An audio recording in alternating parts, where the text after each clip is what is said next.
Before I get started, just two very quick points about Colin. Colin had served as the DASD, the top Pentagon official for the Mideast until the end of 2011. He's now at CNAS running the Mideast program, focused very heavily on Iran. Two things you may not know about Colin from reading his bio. One, he's an accomplished DJ. Two, after leaving the Pentagon, he immediately began dressing as much like a hipster as you can in Washington. The two most recent reports Colin wrote are both out there on the table and are both worth reading. The first, The Atomic Kingdom, looks at the question of whether Saudi Arabia would or should try to get a nuclear weapon if Iran gets its. The newest report, If All Else Fails, true to its name, looks at what happens if Iran does get a weapon, and the U.S. policy has to shift from preventing that from happening to containing it after it has already happened. With that, Dr. Colin Kahl.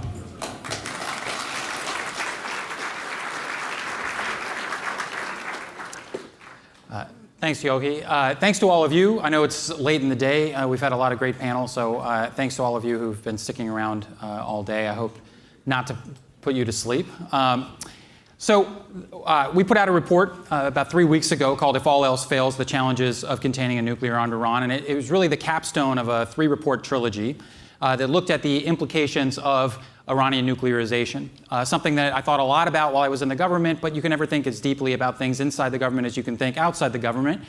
And since in my day job I'm a professor at Georgetown and a think tank guy, and really the government job was just my embedded nerd tour, I really had the opportunity to spend an intensive period looking at this issue.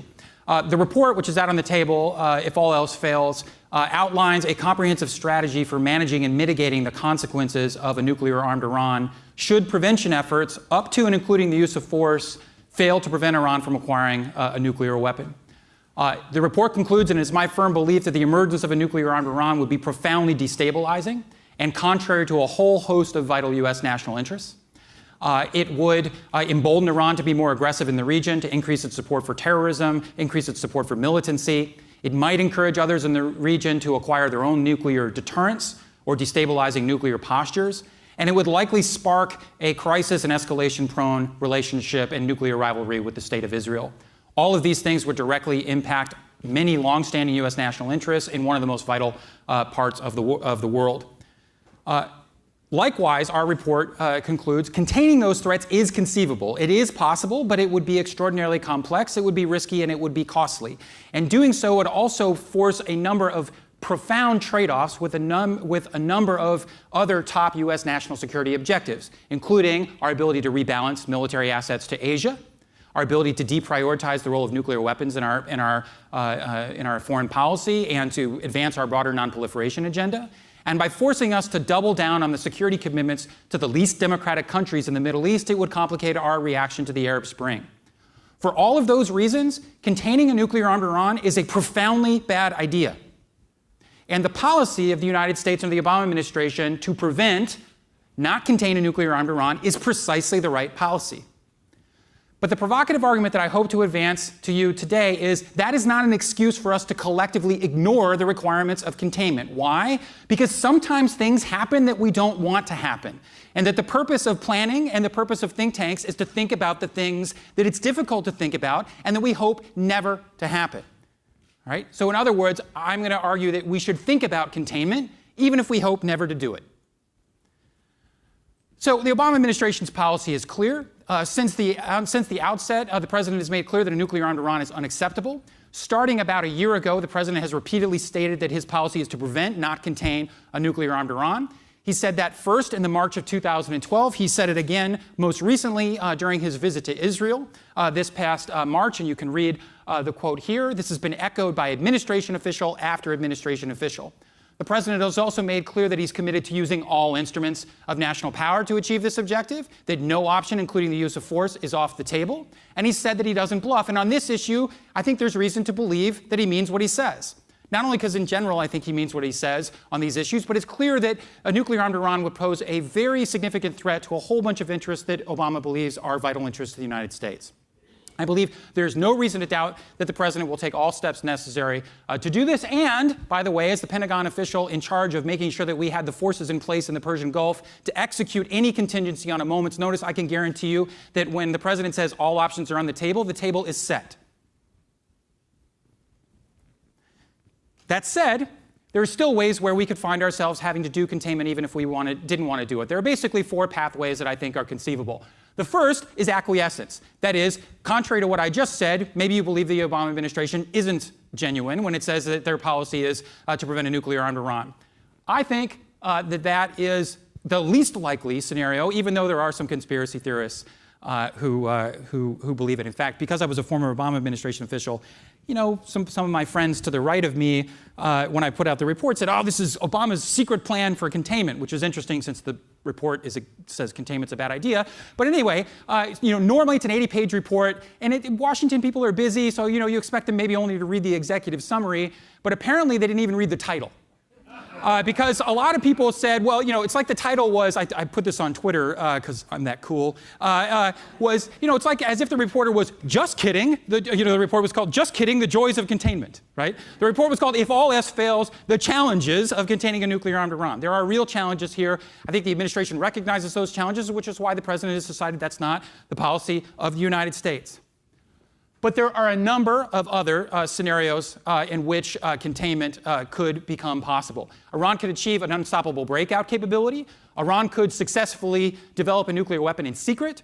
Or military action could be undertaken under the wrong circumstances or by the wrong entity, producing a nuclear-armed Iran on the back end of a military strike. And I'm going to go through all of these scenarios in some detail. All right? Because prevention efforts up to and including the use of force could fail, my argument, and the argument we make in the report is, we need to think about containment even if we hope never to do it. Unstoppable breakout. What does that mean? Iran has accumulated, they're accumulating low-enriched uranium at 2 levels. 3.5%, which is ostensibly for use to power civilian nuclear reactors, although they only have one of those reactors and they don't need the fuel. But theoretically, they're accumulating 3.5% low-enriched uranium to fuel their nuclear power reactors. They are also accumulating low-enriched uranium at the near 20% level, again, ostensibly, in this case, to fuel the Tehran Research Reactor, which is a medical reactor that develops radioactive isotopes to treat cancer patients. They have a genuine need for that, although the international community has offered them both the medicines and the fuel plates. They've accumulated enough 3.5% low-enriched uranium that if further enriched to weapons grade, which is about the 90% level, they could produce about half a dozen nuclear weapons. If they did that, it would take them about 4 months to produce the fissile material, the weapons-grade material, for the first one. They have also accumulated enough 20% uranium that they're about 2/3 to 3/4 of the way to a bomb's worth of 20% low-enriched uranium, or sometimes called medium-enriched uranium. That's substantially closer to weapons grade, were they to have a bomb's worth of 20% low-enriched uranium and their current centrifuge capacity, it would take them 30 to 60 days to generate the first bomb's worth of fissile material. They are also substantially expanding their development of centrifuges. They've installed now more than 12,000 IR-1 centrifuges. Most of those exist at the enrichment facility at Natanz, although several hundred of them also exist at the facility in Fordo. Most worryingly, they are also starting to install a next generation of so-called IR-2M centrifuges, which are 3 to 5 times as efficient as the IR-1 models. So the challenge in the coming year or so is that Iran could accumulate sufficient amounts of 20% low-enriched uranium and have so many IR-1 centrifuges and so many IR-2M centrifuges that they might be able to shrink the time to get fissile material to a couple of weeks. Why is this a problem? They only have 2 enrichment facilities that we know of, Natanz and Fordo. The International Atomic Energy Agency visits those facilities every week or 2. Which means that if Iran were to break out and try to develop the fuel for a nuclear device today, they'd get caught in plenty of time for the United States and the rest of the international community to react. That equation changes dramatically if you shrink the dash time to fissile material to only a couple of weeks. The problem is they may reach that technological threshold sometime in the next 12 to 18 months. If the United States government miscalculates where that breakout capability is, if our intelligence is imperfect or our policymaking process is imperfect, Iran could achieve a breakout capability before we stop them from doing it. And if that happens, the prevention game might be up. Why do I say that? Because if they have the ability to generate fissile material without our ability to know that they've done it, detect them from doing it, or stop it in time, they will effectively become a nuclear power. And there is a lot of reason to believe we may be at that point self-deterred from taking any more decisive action. Another scenario is opening up in the next year or so, and that is that the Arak heavy water reactor is likely to come online sometime in 2014 or 2015. This will produce enough plutonium, not uranium, but plutonium for a nuclear weapon every year or so. Now, they would also need a plutonium reprocessing center, a facility they do not have, and that they say they do not want to build. The problem is, once this reactor goes live, you can't bomb it, probably, because the collateral damage produced by creating a Chernobyl effect is substantial. So Arak also creates a scenario in the next year or two where a piece of the Iranian nuclear program that could be central to a weapons program could become, for all practical intents and purposes, out of reach. It's also possible that Iran could develop a nuclear weapon secret. Now, look, the IAEA is crawling all over Iran, and at least based on the press, so is the Western intelligence community. It means that we likely know most about what's going on in the Iranian nuclear program, but you never know what you don't know. And the two facilities that they enrich uranium at currently, Natanz and Fordo, were both covert facilities until they were outed by Western intelligence services. We know that Iran is deepening its science and technology cooperation with North Korea. We know that in the past that they've cooperated in their missile arsenal. There are rumors that the nuclear cooperation between Iran and North Korea is deepening. Scenarios are growing over time where Iran might be able to develop a bomb in secret. They've told the world that they plan to build 10 more enrichment sites, but haven't told us where they're going to be built. As they get more advanced centrifuges, they might be able to build smaller sites that are easier to hide and don't require big holes in the ground that can be detected by satellites. It is not inconceivable that Iran could cross the threshold in a way that we miss, because our intelligence is imperfect. It's also possible that military action itself could be the precursor to containment. A lot of times, military action is presented as if it's an alternative to containment. It could be, but it could also be a prelude to containment if it is done under the wrong circumstances, and I would identify two. It could be operationally ineffective, or it could be politically ineffective. By operationally ineffective, I mean that there are different countries that might attack Iran that have different capabilities. U.S. officials have been on record repeatedly that Israel, for example, could only set the Iranian program back a couple of years. There is also a consensus among experts that the attack itself would likely motivate Iran to reconstitute its nuclear program, much like the Israeli attack on the Iraqi Osirak facility in 1981 remotivated Saddam Hussein to deepen his nuclear program. And in fact, it was considerably more advanced in 1991 than anyone in the world knew about. If Israel attacks Iran, it is my firm belief that that is a pathway to a nuclear Iran, not a way to prevent a nuclear-armed Iran, in which case the United States and our allies might end up having to contain a nuclear-armed Iran on the back end of an operationally ineffective attack. The United States has substantially more capabilities, both in the sense that we have more gear, bigger bombs. The massive ordnance penetrator, for example, is the biggest bomb ever created that was of a conventional nature. Only the United States can drop it because it requires a B-2 or a B-52 strategic bomber, something that other countries don't have. Moreover, the United States is able to sustain a campaign, whereas the Israelis would probably have a one-night operation consuming most of their air force. The United States could conceivably do this for days and weeks and weeks. So the operational effects of a U.S. military action against Iran would be profoundly different. So it matters who does the military action. It also matters profoundly in what political context military action happens.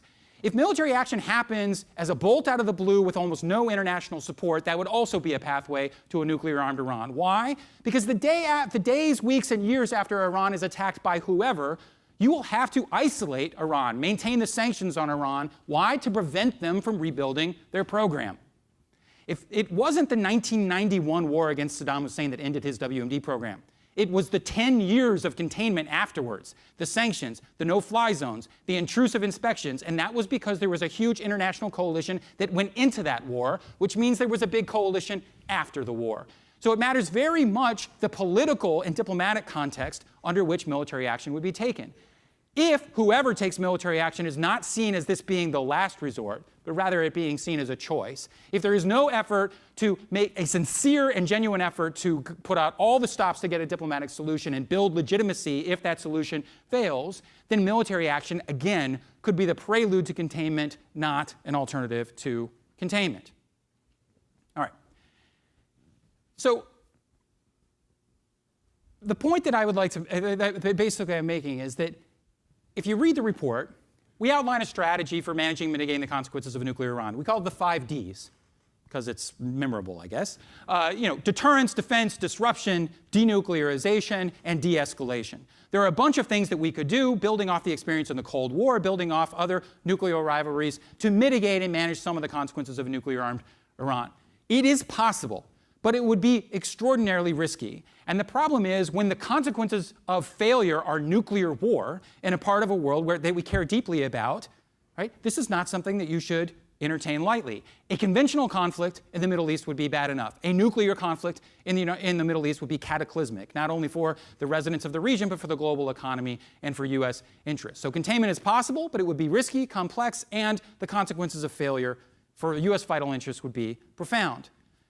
Another point I would make is that having made the commitment not to do containment, prematurely abandoning that policy, abandoning the policy of prevention in favor of containment, would be an enormous blow to U.S. credibility.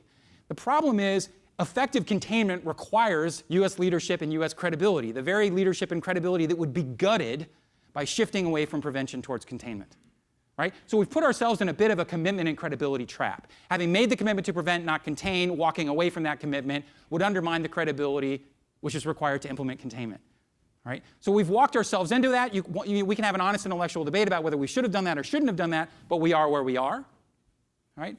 And so it's a difficult policy to walk away from, even if one believes that it's a good idea. There would also, like I said at the outset, be profound strategic trade-offs. We have 50,000 forces in the Persian Gulf today. It is conceivable over the next 5 or 10 years to see us reducing that presence as our partners become more capable, more interoperable, more integrated, and as we shift priorities to other parts of the world. It is inconceivable to imagine shifting a large number of those forces out of the region if Iran becomes a nuclear power. Right? It would frustrate our efforts to rebalance to Asia. Moreover, having to deter a nuclear Iran would increase, not decrease, the role of nuclear weapons in U.S. foreign policy. And having to deter a nuclear-armed Iran would double down our commitments to the monarchies in the Gulf, which would complicate our ability to promote reform in that part of the world. None of these things none of these objectives are compatible. Pursuing these objectives are compatible with broader U.S. national interests. But because prevention up to and including military force could fail, and because my experience in government at least is that when we have big complex problems that we just improvise on, we tend not to do a very good job about, we should still think through this problem set before, under the worst case assumption that it actually happens. My last day on the job at the Pentagon was December 15th of 2011. I was sitting on the tarmac at Baghdad International Airport watching the American flag come down for the last time and the last of our forces leave Iraq, the end of mission. That war cost us 4,300 plus lives, 33,000 wounded, untold, mental scars, wounds that will last forever, fractured families, $1 trillion growing every year. And before that war, a lot of people said, we don't have to plan for nation building, we have to plan for occupation, we don't have to plan for any of these things because we don't intend to do any of it. My experience working the Iraq issue for the better part of 6 years is that the responsible policymaking means planning for the things you don't want to happen, not just the things that you do want to happen. And as bad as a nuclear-armed Iran is, and as much as we should put every effort into preventing it from happening, the one thing that would be worse is being unprepared. Thanks.